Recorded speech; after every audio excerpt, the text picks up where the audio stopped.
Hello दोस्तों, जो आपका एग्ज़ाम 30 और 31 मार्च का होने वाला था वो अब कैंसिल हो चुका है। तो आप लोग बिल्कुल टेंशन भी ना ले। एग्ज़ाम कभी भी हो आप लोग तैयारी करके जाए। तो बाकी लोग का जो एग्ज़ाम डेट निकला था, जो 30 और 31 मार्च छोड़ करके अनडेट में था, उसका वही टाइम पे होगा। तो आप लोग चलिए बिल्कुल भी टेंशन ना ले। अगले प्रश्न की ओर हम लोग बढ़ते हैं। काफ़ी प्रश्न डिस्कशन के साथ यहाँ पर करवाया जाता है। संविधान के भाग 1 में किसका वर्णन किया गया है? चलिए दोस्तों, मैं आपको अब बताता हूँ। संविधान का भाग 1 में लिखा हुआ है इंडिया, जो कि भारत है। दोस्तों, दुनिया में हमारा देश इंडिया ही एकमात्र ऐसा देश है, भारत ही एकमात्र ऐसा देश है जिसका हिंदी में नाम अलग है और इंग्लिश में नाम अलग है। हिंदी में कहते हैं भारत, जबकि इंग्लिश में कहते हैं इंडिया। तो कई लोग कहता था कि इस देश का नाम क्या रखा जाए। कोई कहता था इस देश का नाम भारत रखा जाए, जबकि कई लोग कहता था कि इस देश का नाम इंडिया रखा जाए। जनरली जो उत्तरी भारत के लोग थे, यानी हम लोग का बिहार का जो इलाका का जो लोग था, वो कहता था इस देश का नाम भारत रखा जाए। जो दक्षिणी भारत के लोग थे, कर्नाटक, तमिलनाडु, क्योंकि वो लोग तो हिंदी जानता था ही नहीं, तो वो लोग चाहता था कि हमारा देश का नाम इंडिया रखा जाए। तो हमारे संविधान जो संविधान सभा के द्वारा बनाया गया था, तो संविधान सभा में जो लोग बैठे थे वो उत्तरी भारत और दक्षिणी भारत दोनों जगह के लोग बैठे हुए थे। तो संविधान सभा ने कहा, संविधान सभा में हमारा देश का जो नाम है वो क्या रखा गया। तो उस समय जो हमारे राष्ट्रपति थे, कौन थे? डॉक्टर राजेंद्र प्रसाद, सबसे विद्वान व्यक्ति जिनको हम लोग आज़ाद शत्रु या देश रत्न के नाम से जानते हैं। उन्होंने कहा इंडिया, जो कि भारत है, वो राज्यों का संघ होगा। इंडिया और भारत दोनों नाम है, और कहा कि ये राज्यों का संघ होगा। तो देखिए इसमें ऐसा ऑप्शन आपको कहाँ दिख रहा है? ऐसा ऑप्शन आपको ऑप्शन बी में दिख रहा है, तो इसलिए इसका ऑप्शन भी बिल्कुल राइट होगा। वहीं अगर आपसे पूछे कि राज्य का नीति निर्देशक तत्व किस देश के संविधान से लिया गया है, तो आपका आंसर आएगा आयरलैंड। क्या आएगा? आयरलैंड। अगर आपसे पूछे भारत का संविधान कितने देशों से लिया गया है, तो 60 देशों से लिया गया है। मूल अधिकार पूछेगा कि मूल अधिकार का कॉन्सेप्ट किस देश का संविधान से लिया गया है, तो अमेरिका के संविधान से लिया गया है। तो इतनी जानकारी मिलती है। दोस्तों, अगर आपको मेरा वीडियो अच्छा लगता है तब आप हमारे चैनल को सब्सक्राइब करें और वीडियो को लाइक करें, और जितना हो सके अपने दोस्तों में शेयर कीजिए। काफ़ी मेहनत लगता है PDF बनाने में, क्योंकि एक एक तो प्रीवियस ईयर क्वेश्चन को हाथ से टाइप करके बनाना पड़ता है। इसलिए दोस्तों प्लीज़ वीडियो को आगे तक अपने दोस्तों तक ज़रूर भेजें। चलिए बढ़ते हैं नेक्स्ट प्रश्न की ओर। अगला प्रश्न है, मौलिक अधिकार का उल्लेख संविधान के किस अनुच्छेद में किया गया है? दोस्तों, मौलिक अधिकार, या जिसको हम लोग मूल अधिकार कहते हैं, मूल अधिकार वो अधिकार होता है जो जन्म के साथ व्यक्ति को प्राप्त हो जाता है। ऐसा नहीं है कि मूल अधिकार हमको आज मिला, हमारा मन हुआ तो कल हम त्याग देंगे, तो ऐसा नहीं है। ये मूल अधिकार त्याग करने योग्य नहीं है। जो मूल अधिकार का जो उल्लेख है हमारे संविधान में, वो अनुच्छेद 12 से 35 के बीच में है। कितना है? 12 से 35 ईस्वी के बीच में है। तो इसका ऑप्शन नंबर सी बिल्कुल राइट होगा। और मूल अधिकार पूछेगा कि टोटल कितना मिला है हम लोगों को। आदमी, जो बच्चा या जो लोग हमारे देश में जन्म लेता है, जन्म लेने के साथ ही उसको कुछ अधिकार प्राप्त हो जाता है। तो कितना अधिकार प्राप्त हो जाता है? तो टोटल 6 अधिकार प्राप्त हो जाता है। कितना? 6 अधिकार प्राप्त हो जाता है। इन्हीं को कहते हैं मूल अधिकार। दोस्तों, पहले ये मूल अधिकार की संख्या 7 था। कितना था? 7 था। लेकिन 7 में से एगो निकाल दिया है। कौन निकाल दिया है? संपत्ति का अधिकार। क्या निकाल दिया गया है? संपत्ति का अधिकार। इसको निकाल करके कानूनी अधिकार यानी विधि का अधिकार में रख दिया गया है। इसलिए अब पूछे मूल अधिकार कितना है, तो 6 गो है। मूल अधिकार का कॉन्सेप्ट पूछेगा किस देश के संविधान से लिया गया है, तो अमेरिका के संविधान से लिया गया है। दोस्तों, इसलिए संपत्ति का अधिकार को मूल अधिकार से निकाल दिया गया। अगर मान लीजिए आपके पास में कोई संपत्ति, ज़मीन जगह है, अगर वो मान के चलिए कि वहाँ पे ट्रेन बनने वाला था या कोई हाईवे बनने वाला था, आपका मन नहीं है बेचने का, तो आप नहीं बेच सकते थे, क्योंकि आपको मूल अधिकार मिला था, संपत्ति का अधिकार। आप अपने संपत्ति को रख सकते हैं। लेकिन अब ऐसा बिल्कुल भी नहीं है। अगर वहाँ पे सार्वजनिक भलाई के लिए अगर कोई काम होगा तो आपको वो जगह खाली करना पड़ेगा। यही है संपत्ति का अधिकार। इसको मूल अधिकार से निकाल करके किस में रख दिया गया? कानूनी अधिकार में रख दिया, यानी विधि का अधिकार में रख दिया। तो अब पूछेगा टोटल मूल अधिकार कितना है, तो 6 गो है। ये भी बात आप याद रख लीजिएगा। चलिए बढ़ते हैं नेक्स्ट प्रश्न की ओर। अगला प्रश्न आपके सामने में है, भारतीय संविधान में मौलिक अधिकार को किस देश के संविधान से ग्रहण किया गया है? अभी तुरंत मैं भैया आपको बताया हूँ कि मौलिक अधिकार जो लिया गया है वो अमेरिका के संविधान से लिया गया है, आयरलैंड के संविधान से नीति निर्देशक तत्व लिया गया है, कनाडा के संविधान से क्या लिया गया है? संघीय शासन व्यवस्था लिया गया है। अगर ब्रिटेन के संविधान से संसदीय प्रणाली लिया गया है। तो ये सब पूछ लिया जाता है कई बार एग्जाम में, तो ये सब आपको याद रखना होगा, चाहे आप किसी भी एग्जाम की तैयारी करते हैं। दोस्तों ये चैनल हर एक एग्जाम की तैयारी कराता है। चलिए हम लोग बढ़ते हैं नेक्स्ट प्रश्न की ओर। अगला प्रश्न आपके सामने में है विश्व का सबसे लंबी नदी है। तो विश्व का सबसे लंबी नदी पूछ रहा है कि कौन सा नदी है। हम सब जानते हैं कि विश्व का सबसे जो लंबी नदी है वो नील नदी है। नील नदी को हम लोग कहते हैं मिस्र का वरदान। क्या कहते हैं? मिस्र का वरदान। पूछे किस नदी को कहते हैं? नील नदी को कहते हैं। पूछेगा नील नदी पर कौन सा बांध है, तो आपको बताना है कि आसवान बांध है। कौन सा बांध है? आसवान बांध है। दोस्तों इसी नील नदी पर हेरोडोटस नाम के व्यक्ति ने पहला डेल्टा देखा था। पहला डेल्टा देखा था जिसका आकार कैसा था? जिसका आकार त्रिभुजाकार था। तो इसलिए हम लोग हेरोडोटस को इतिहास का पिता तो कहबे करते हैं, साथ साथ डेल्टा का भी पिता कहते हैं। पूछेगा कि सबसे बड़ा डेल्टा कहाँ है, तो आपको बताना है कि सुंदरवन डेल्टा है। पूछेगा यह कहाँ है, तो पश्चिम बंगाल में है। आप ये भी बात याद रख लीजिएगा। और अमेजन नदी ये सबसे चौड़ी नदी है। आप ये भी बात याद रख सकते हैं। दोस्तों क्योंकि अब टाइम कम है एग्जाम का, इसलिए जितना होता है हम ज़्यादा से ज़्यादा ऑप्शन से भी आपको मैं क्वेश्चन बताता हूँ। हुआंगहो नदी पूछेगा किस देश में बहती है, आपको बताना है कि ये चीन में। कहाँ बहती है? चीन में। और हुआंगहो नदी को हम लोग कहते हैं पीली नदी के नाम से जानते हैं। तो चलिए बढ़ते हैं नेक्स्ट प्रश्न की ओर। अगला प्रश्न है पाटलिपुत्र की स्थापना किसने किया था? तो पाटलिपुत्र का स्थापना किया था हर्यक वंश के द्वारा किया गया था। तो हर्यक वंश का शासक किसने किया था? उदयन ने किया था। किसने किया था? उदयक ने किया था। तो अच्छा पूछेगा कि हर्यक वंश का सबसे शक्तिशाली शासक कौन था? तो अजातशत्रु था। कौन था? अजातशत्रु था। अजातशत्रु ने अपने पिता बिम्बिसार को मारकर गद्दी पर बैठा था, इसलिए इसे पितृहीनता के नाम से जानते हैं। किस नाम जानते हैं? पितृहीनता के नाम से जानते हैं। दोस्तों यही अजातशत्रु है जिन्होंने बौद्ध धर्म अपनाया था। इसके समय में बौद्ध धर्म की पहली संगीति हुआ था। कहाँ हुआ था? राजगृह में हुआ था। आप ये भी बात याद रख सकते हैं। और अशोक से याद रख लीजिएगा, एक गद्दी पे बैठते ही 8वें वर्ष 261 BC में कलिंग युद्ध लड़ा था। कौन सा युद्ध लड़ा था? कलिंग। पूछेगा कि वर्तमान में कलिंग क्षेत्र कहाँ है, तो उड़ीसा में है। कलिंग का राजा पूछेगा उस समय कौन था, तो खारवेल था। पूछेगा कलिंग उस समय किसके लिए फेमस था, तो हाथी गुफा के लिए फेमस था। आप इतना बात याद रख सकते हैं।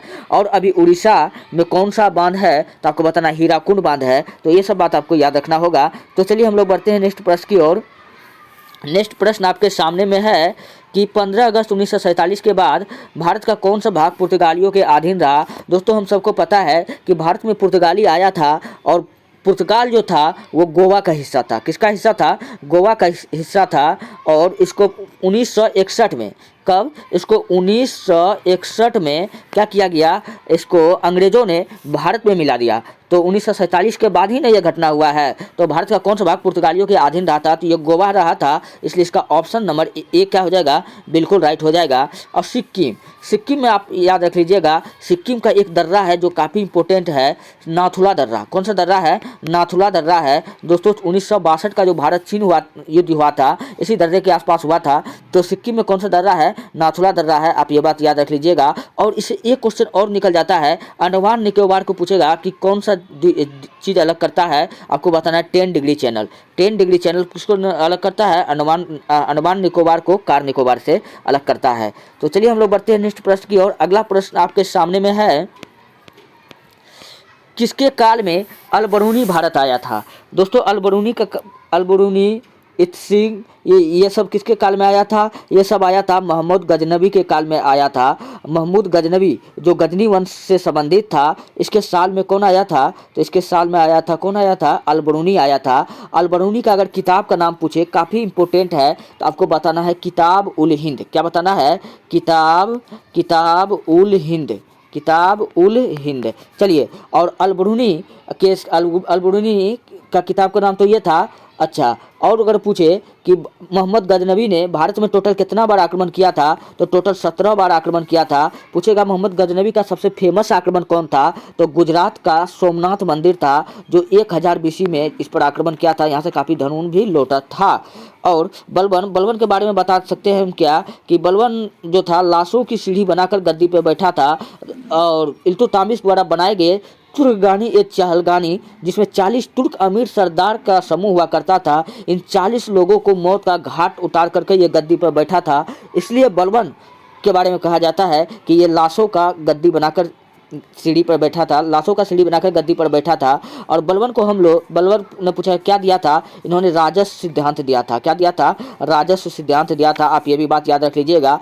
और दोस्तों फिरोज शाह तुगलक, चलिए मैं फिरोज शाह तुगलक से भी बताता हूँ, ये काफ़ी इंपॉर्टेंट टॉपिक है तुगलक वंश का। तुगलक वंश का जो स्थापना किया था गयासुद्दीन तुगलक। गयासुद्दीन तुगलक का बेटा जो था MBT मोहम्मद बिन तुगलक, और मोहम्मद बिन तुगलक का जो चचेरा भाई था वो कौन था, फिरोज शाह तुगलक था। फिरोज शाह तुगलक को हम लोग सल्तनत युग का अकबर कहते हैं। क्या कहते हैं, सल्तनत युग का अकबर कहते हैं। अच्छा, फिरोज शाह तुगलक जब गद्दी पर बैठा तो टोटल 24 प्रकार का कर को समाप्त कर दिया। कितना प्रकार का, मात्र 2 ही प्रकार को कर को वो वसूला। अच्छा, और पूछेगा फिरोज शाह तुगलक का दरबारी कौन था, तो फिरोज शाह तुगलक का जो दरबारी कवि था वो था जियाउद्दीन बर्नी। कौन था, जियाउद्दीन बर्नी। और जियाउद्दीन बर्नी का बुक का नाम आप याद रख लीजिएगा, इसका नाम है तारीख ए फिरोज शाही। क्या नाम था, तारीख ए फिरोज शाही। दोस्तों अगर पूछे कि सर्वाधिक बाग बगीचा बनाने वाला सुल्तान कौन था, तो आपको बताना है फिरोज शाह तुगलक। और फिरोज शाह तुगलक के दरबार में ये भी क्वेश्चन पूछा गया है कितने दास रहते थे, तो 1,80,000। कितना रहता था, 1,80,000 दास इसका हाथ पैर दबाने के लिए रहता था। सोचिए 1,80,000 हाथ दबाता, पैर दबाता, मौका मिलती इसका गला दबा देता तो कितना अच्छा होता। चलिए हम लोग बढ़ते हैं नेक्स्ट प्रश्न की ओर। ये भी प्रश्न देखिए ये एग्जाम में पूछ लिया गया है, तो हम लोग बढ़ते हैं नेक्स्ट प्रश्न की ओर। अगला प्रश्न है हंटर आयोग की नियुक्ति कब की गई थी, तो हंटर आयोग का नियुक्ति जो किया गया था दोस्तों, जो वो किया गया था ब्लैक होल की घटना नहीं, ब्लैक होल की घटना का संबंध पलासी का लड़ाई से है, 1857 का विद्रोह से भी नहीं है, बंगाल विभाजन से भी नहीं है, जालियांवाला बाग के हत्याकांड से हंटर आयोग का संबंध है। चलिए मैं आपको बताता हूँ, जब जालियांवाला हत्याकांड हुआ था तो इस हत्याकांड को जाँच करने के लिए इसमें कितना आदमी मरा है, कितना आदमी घायल हुआ है, तो टोटल 2 कमेटी बना था, एक हंटर कमेटी, एक कमेटी का नाम और आप याद रख लीजिएगा तहकीकात कमेटी। कौन याद रख लीजिएगा, तहकीकात कमेटी। तहकीकात कमेटी का जो अध्यक्ष था वो कौन था, MMM यानी मदन मोहन मालवीय। मदन मोहन मालवीय को हम लोग महामना के नाम से जानते हैं। ये वही व्यक्ति है जिन्होंने BHU का स्थापना किया था। और मैं आपको बताता हूँ, तहकीकात कमेटी ने बताया था, क्या बताया था कि 3000 लोग घायल हुआ है। कितना, 3000 लोग जालियांवाला हत्याकांड में घायल हुआ था और 1000 लोग मरा है, ये बात बताया था तहकीकात कमेटी। जबकि हंटर आयोग ने कहा था कि इसमें 5 अंग्रेजी और 3 भारतीय शामिल था। ये कहा कि 379 लोग मरा है। कितना लोग मरा है, 379 लोग मरा है, जबकि 1200 लोग क्या हुआ है, घायल हुआ है। तो ये दोनों कमेटी का संबंध पूछेगा। इस बार हंटर पूछा है तो अगला बार तहकीकात पूछेगा, तो आप लोग बिल्कुल टेंशन मत ले, जितना क्वेश्चन निकलता है मैं आपको बताते चलता हूँ। वही पूछे जालियांवाला हत्याकांड कब हुआ था, 13 अप्रैल 1919 ईस्वी को पंजाब के अमृतसर में हुआ था। और पंजाब के अमृतसर में है स्वर्ण मंदिर, जो सिखों का मंदिर है। और वहाँ पर दोस्तों एक घटना है, कहा जाता है कि वहाँ पर एक पोखर है, यानी कि एक तालाब है। उस तालाब में एक मछली है, जो भी मछली का वो आदमी दर्शन कर लेता है उसका भाग्य खुल जाता है। तो कभी जाइएगा तो आप लोग भी जा करके देखिएगा, क्या पता कहीं आपको दर्शन दे दे। और 1857 का विद्रोह के बारे में तो कई बार हम बता ही चुके हैं, मेरठ छावनी से शुरू हुआ था। और बंगाल विभाजन कब हुआ था, 1905 ईस्वी में हुआ था। लेकिन रद्द किसने किया था, तो 1912 में शायद रद्द हुआ था। चलिए हम लोग बढ़ते हैं नेक्स्ट प्रश्न की ओर। अगला प्रश्न आपके सामने में है, भारतीय राष्ट्रीय कांग्रेस की अध्यक्षता करने वाले पहले अंग्रेज थे। तो भारतीय राष्ट्रीय कांग्रेस का स्थापना कब हुआ था, तो 28 दिसंबर 1885 में हुआ था। और पूछेगा कि स्थापना जो हुआ था किसके द्वारा किया गया था, तो A.O. ह्यूम के द्वारा किया गया था। पूछेगा कि प्रथम अध्यक्ष इसको किसको बनाया गया था, तो आपको बताना है सुरेंद्र नाथ बनर्जी को बनाया गया था। अगर यहाँ पर आपसे क्या पूछ रहा है, भारतीय राष्ट्रीय कांग्रेस की अध्यक्षता करने वाले पहले अंग्रेज थे, तो पहला अंग्रेज जो था जॉर्ज यूले था। कौन था, जॉर्ज यूले था। और A.O. ह्यूम के साथ में एक व्यक्ति भारत आया था, विलियम बेडनबर्ग। ये इसका क्या था, ये इसका जीवनीकार था। ये मतलब एओ ह्यूम जो भी काम करता था तो लिखता कौन था, विलियम वेडरबर्न लिखता था। तो ये इसका एओ ह्यूम का जीवनीकार कौन था, विलियम वेडरबर्न था। दोस्तों एओ ह्यूम को हम लोग हर्मिट ऑफ शिमला यानी शिमला का संत हम लोग कहते हैं। अगर पूछे भारतीय राष्ट्रीय कांग्रेस का प्रथम महिला अध्यक्ष, तब आपको बताना है एनी बेसेंट। अगर पूछे भारतीय फिर पूछेगा कि भारतीय राष्ट्रीय कांग्रेस का कांग्रेस का प्रथम महिला अध्यक्ष, तब एनी बेसेंट। अगर पूछे भारतीय राष्ट्रीय कांग्रेस का प्रथम भारतीय महिला अध्यक्ष, तब आपको बताना है, तब आपको क्या बताना है, प्रथम महिला अध्यक्ष कौन है, सरोजिनी नायडू। हाँ, ये वही व्यक्ति थी जो उत्तर प्रदेश की प्रथम महिला राज्यपाल थी। इतना बात आप याद रख सकते हैं। चलिए हम लोग बढ़ते हैं नेक्स्ट प्रश्न की ओर। अगला प्रश्न आपके सामने में है, सन 1919 के अखिल भारतीय खिलाफत कमेटी का अधिवेशन हुआ था, ये कहाँ पर हुआ था, ये दिल्ली में हुआ था। कहाँ पर हुआ था, तो दिल्ली में हुआ था। आप ये बात याद रख सकते हैं।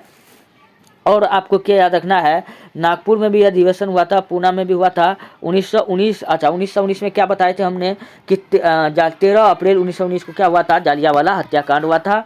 और इसमें एक व्यक्ति था दोस्तों, 12 साल का लड़का था उधम सिंह, जिन्होंने जनरल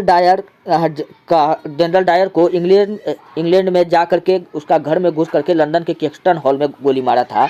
चलिए आगे हम लोग बढ़ते हैं नेक्स्ट प्रश्न की ओर। अगला प्रश्न आपके सामने में है, अगला प्रश्न आपके सामने में है, भारत की प्रथम महिला राष्ट्रपति कौन थी। ये बात भी सोचने वाला बात है, आंख मूंद के लगाएंगे कि भारत की प्रथम महिला राष्ट्रपति कौन थी। प्रतिभा देवी सिंह पाटिल थी। इंदिरा गांधी कौन थी, भारत की प्रथम महिला प्रधानमंत्री थी, पीएम थी। सुचेता कृपलानी कौन थी, भारत की प्रथम महिला सीएम थी, मुख्यमंत्री थी। सरोजिनी नायडू कौन थी, भारत की प्रथम महिला राज्यपाल बोले या उत्तर प्रदेश का प्रथम महिला राज्यपाल बोले। अच्छा, भारत का होगा तो उत्तर प्रदेश का न हो सकता है ना। तो भारत का प्रथम महिला राज्यपाल भी कौन थी, सरोजिनी नायडू। सरोजिनी नायडू को हम लोग भारत कोकिला के नाम से जानते हैं, जबकि स्वर कोकिला के नाम से हम लोग लता मंगेशकर को जानते हैं। तो आप इतना बात याद रख लीजिएगा। चलिए बढ़ते हैं नेक्स्ट प्रश्न की ओर। अगला प्रश्न जस्ट आपके सामने में है। क्वेश्चन है भैया कि उत्तराखंड की स्थापना कब हुई थी। तो उत्तराखंड का स्थापना कब हुआ था, एक ट्रिक याद रख लीजिएगा, छऊजते। क्या याद रख लीजिएगा, छऊजते। दोस्तों छऊजते से याद रख लीजिएगा, 6 से छत्तीसगढ़, 6 से क्या याद रख लीजिएगा, छत्तीसगढ़। छत्तीसगढ़ में छत्तीसगढ़ का स्थापना कब हुआ था, 9 नवंबर। इस सब का स्थापना कब हुआ था, 2000 ईस्वी में। कब हुआ था, 2000 ईस्वी में हुआ था। तो 2000 ईस्वी में टोटल 3 राज्य का स्थापना हुआ था, 6 से छत्तीसगढ़। छत्तीसगढ़ का स्थापना 1 नवंबर को हुआ था और छत्तीसगढ़ भारत का 26वां राज्य बना था। और उसके बाद में ऊ से उत्तराखंड। उत्तराखंड कब गठन हुआ था, तो 9 नवंबर को कब हुआ था, तो 9 नवंबर 2000 ईस्वी में इसका भी गठन हुआ था। और ये उत्तराखंड भारत का 27वां राज्य था। अब ऐसे भी याद रख सकते हैं, झ से याद रखना है झारखंड। झारखंड भारत का 28वां राज्य था। झारखंड कब अलग हुआ था, तो आपको याद रखना है 15 नवंबर 2000 ईस्वी को झारखंड बिहार से अलग हुआ था। आप ये भी याद रख सकते हैं। लास्ट था ते से याद रखना है तेलंगाना। ये तो बच्चा जानता है कि हाल फिलहाल में तेलंगाना जो है भारत का 28वां राज्य बना है। और ये तेलंगाना कब बना है, तो 2 जून 2014 को बना है। तो चलिए हम लोग बढ़ते हैं नेक्स्ट प्रश्न की ओर। उम्मीद करते हैं मैंने आपको सब बताया। तो इसका राइट आंसर क्या होने वाला था, 9 नवंबर 2000। चलिए हम लोग बढ़ते हैं। अगला प्रश्न जस्ट आपके सामने में है, हरिद्वार किस नदी के तट पर बसा हुआ है। तो हरिद्वार पूछ रहा है कि कौन सा नदी के तट पर बसा हुआ है। तो चलिए मैं आपको बताता हूँ। तो यमुना नदी, हरिद्वार जो है ये गंगा नदी के तट पर बसा हुआ है। किस नदी के तट पर बसा हुआ है, गंगा नदी के तट पर बसा हुआ है। और इसका राइट आंसर क्या हो जाएगा, ऑप्शन सी हो जाएगा। और भी मैं आपको कुछ शर्त बताता हूँ।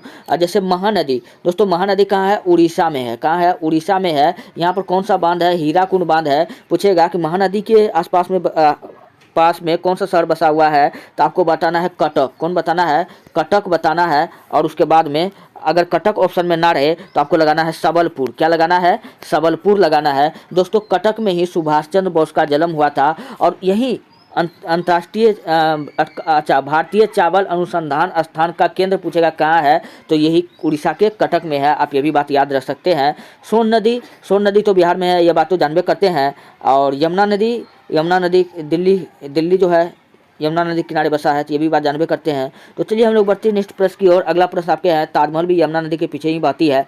तो नेक्स्ट प्रश्न आपके सामने में है, दिल्ली दिल्ली शहर किस नदी के तट पर स्थित है?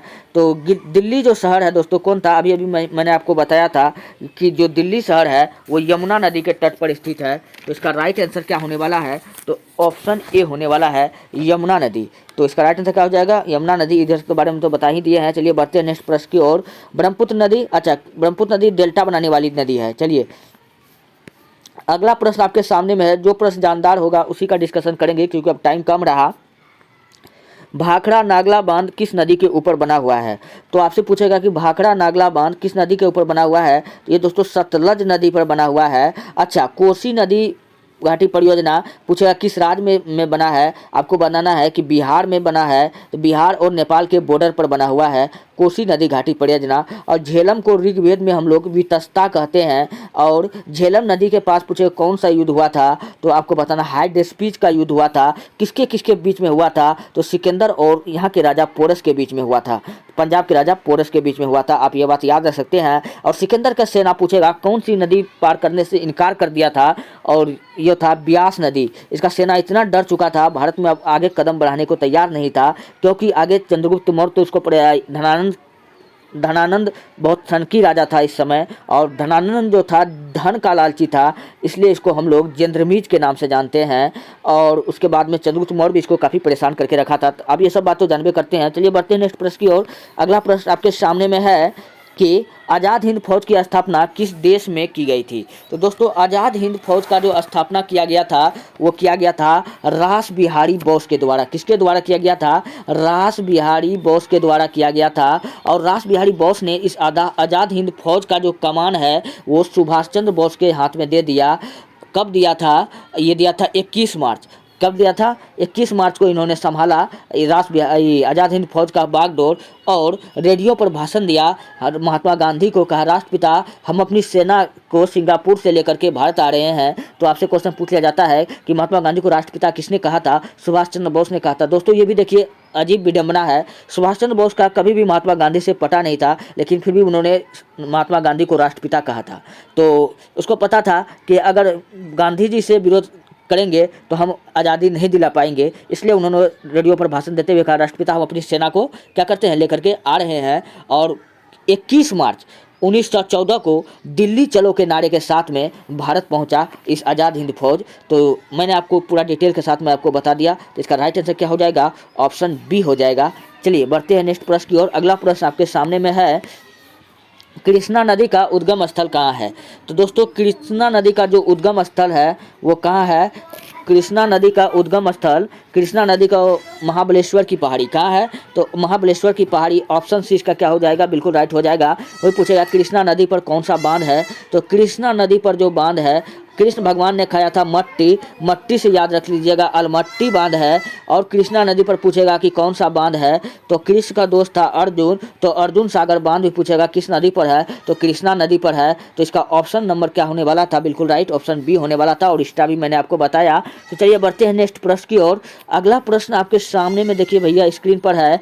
सर्वोच्च न्यायालय का न्यायाधीश कितनी आयु तक कार्यरत रहता है? तो सर्वोच्च न्यायालय का जो न्यायाधीश है भैया वो 65 वर्ष की आयु तक अपने पद पर बना रहता है। ये 65 वर्ष पूरे के बाद में इनका रिटायरमेंट होता है। इनसे पहले इसका रिटायरमेंट नहीं होता है। ये कब हो सकता है? जब उसका मानसिक संतुलन खराब हो या पागल या दिवालिया होने की स्थिति में इसको हटाया जा सकता है 65 वर्ष से पहले। चलिए हम लोग बढ़ते हैं नेक्स्ट प्रश्न की ओर।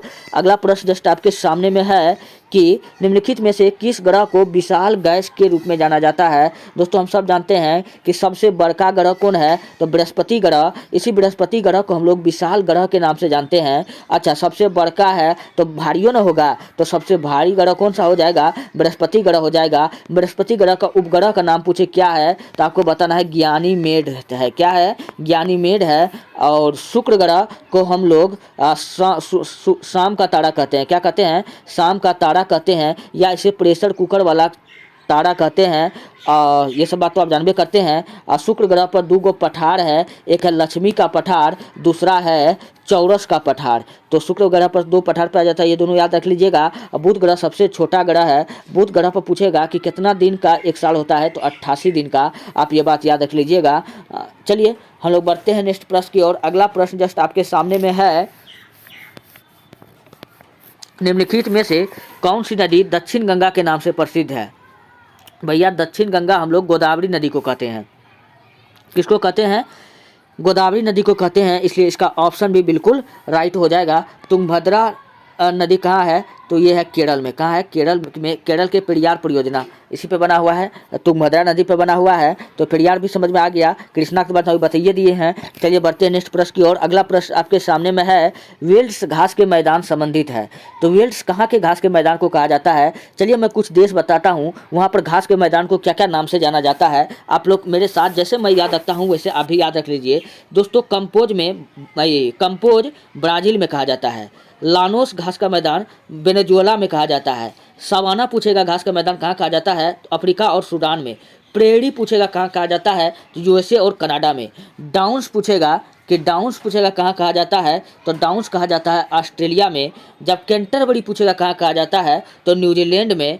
और ऑस्ट्रेलिया में पूछे क्या कहा जाता है? तो डाउन्स कहा जाता है। जबकि वेल्ड पूछे क्या कहा जाता है? तो दक्षिण अफ्रीका में। कहाँ कहा जाता है? दक्षिण अफ्रीका में। वही वेल्स पूछ रहा है, तो ऑप्शन में देखिए कहाँ दक्षिण अफ्रीका दिख रहा है, तो ऑप्शन ए इसका बिल्कुल राइट हो जाएगा। यहाँ पर वेल्स कहा जाता है, जबकि मैंने आपको ऑस्ट्रेलिया में बताया क्या कहा जाता है? डाउन्स कहा जाता है। कहाँ कहा जाता है? डाउन्स कहा जाता है। अमेरिका में तो मैंने आपको बताया प्रेरी कहा जाता है। क्या कहा जाता है? प्रेरी कहा जाता है। दोस्तों प्रेरी को हम लोग किस नाम से जानते हैं? प्रेरी को हम लोग विश्व के मक्का के पेटी के नाम से हम लोग जानते हैं। चलिए बढ़ते हैं नेक्स्ट प्रश्न की ओर। अगला प्रश्न आपके सामने में है कि भारत में मीठे पानी का सबसे बड़ा झील कौन सा है? तो मीठा पानी का पूछ रहा है कि सबसे बड़ा झील कौन सा है? तो मीठा पानी का सबसे बड़ा झील पूछ रहा कौन सा है? तो इसका राइट आंसर होने वाला है, मीठे पानी का झील कौन सा है? चिल्का झील है। कौन सा होगा? चिल्का झील है। इसका ऑप्शन ए बिल्कुल राइट होगा, चिल्का झील। चिल्का झील कहाँ पड़ता है? तो उड़ीसा में पड़ता है। आप ये बात याद रख लीजिएगा। वुलर झील कहाँ पड़ता है? तो जम्मू कश्मीर पड़ता है। नागनागिन झील, अनंतनाग झील, बड़ी नाग झील, ये सब झील कहाँ पड़ता है? जम्मू कश्मीर में पड़ता है। जितना भी नागनागिन वाला होगा वो सब जम्मू कश्मीर में होगा। जिसमें भी ताल लगा होगा वो सब उत्तराखंड का झील होगा। चलिए उत्तराखंड का झील के बारे में मैं आपको बताता हूँ। उत्तराखंड का कौन कौन सा झील है? तो आपको याद रखना है नौकुचिया ताल, नौकुचिया ताल, खुरपताल, नैनीताल, डोडीताल, सात ताल, रकसताल, मालाताल, देवताल। तो ये सब झील कहाँ है? ताल वाला सब कहाँ है? उत्तराखंड में है। आप ये सब बात याद रख सकते हैं। तो चलिए हम लोग बढ़ते हैं नेक्स्ट प्रश्न की ओर। अगला प्रश्न आपके सामने में है कि अलकनंदा और मंदाकिनी के नदी के संगम पर स्थित मंदाकिनी नदी के संगम पर स्थित है। ये क्वेश्चन का चाहता हूँ कि मैं आप जवाब दीजिए। वीडियो न तो काफ़ी लंबा हो जाएगा। इसके बाद मैं यहाँ से आपको और 25 क्वेश्चन करवाऊंगा, कल कराऊंगा। दोस्तों अगर आपको वीडियो अच्छा लगता है तब हमारे चैनल को लाइक कीजिए, सब्सक्राइब कीजिए और वीडियो को जितना हो सके अपने दोस्तों में फैलाइए। अगर आपको PDF चाहिए तो जाइए आप हमारे टेलीग्राम चैनल पर, वहाँ पर आप इतिहास की दुनिया 99 लिख करके सर्च कीजिए, वहाँ से आप PDF प्राप्त कर सकते हैं। और हाँ, अगर आप किसी भी एग्ज़ाम की तैयारी करते हैं तो यहाँ इस चैनल पर सभी एग्ज़ाम की तैयारी कराया जाता है। दोस्तों भले ही चैनल आज छोटा है, लेकिन आप लोग का सहयोग से बहुत जल्द इस चैनल का डेवलपमेंट हो रहा है।